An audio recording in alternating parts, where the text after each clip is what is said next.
Sir sir sir sir আমি চুরি করিনি স্যার। একদম চুপ। বুবাই, ও তো আমার স্বামী। ডিভোর্সের 5 বছর পর ওর এই অবস্থা। ম্যাডাম, হ্যাঁ, 1 মিনিট, আমার পেনটা পড়ে গেছে।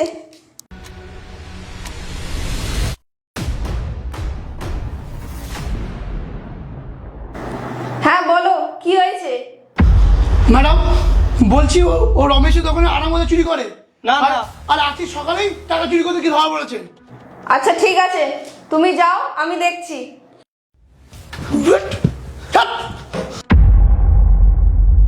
হ্যাঁ বলো, চুরি করেছো কেন?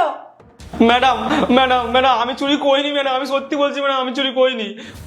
ওই রমেশ বাবু আমাকে কাজ থেকে বার করতে চায়, ওনার কোন পরিচিতিকে কাজে ঢোকাতে চায়, তাই কোনো ছুতো পাচ্ছে না বলে আমাকে ম্যাডাম ওই চুরির দায় এরকম বলেছে। আমি ম্যাডাম চুরি করিনি ম্যাডাম, আমি সত্যি বলছি, আপনার পায়ে ধরছি ম্যাডাম, আমি চুরি করিনি ম্যাডাম, আমি চুরি করিনি।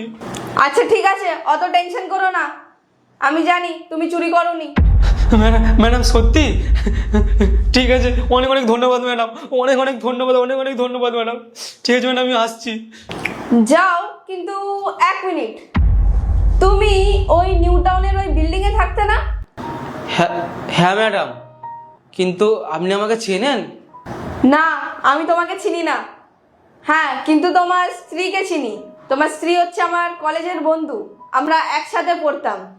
তোমার স্ত্রীর নাম সুমনা, তাই তো? হ্যাঁ ম্যাডাম, সুমনা। ঠিক আছে ম্যাডাম, আসছি।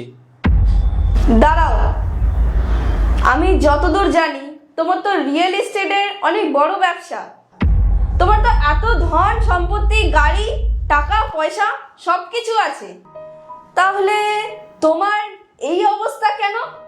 ওই ম্যাডাম, ব্যবসায় অনেক টাকা লস খেয়েছি, সময়টা এখন খুবই খারাপ যাচ্ছে। তোমাকে দেখে মনে হচ্ছে তুমি খুব কষ্টই আছো।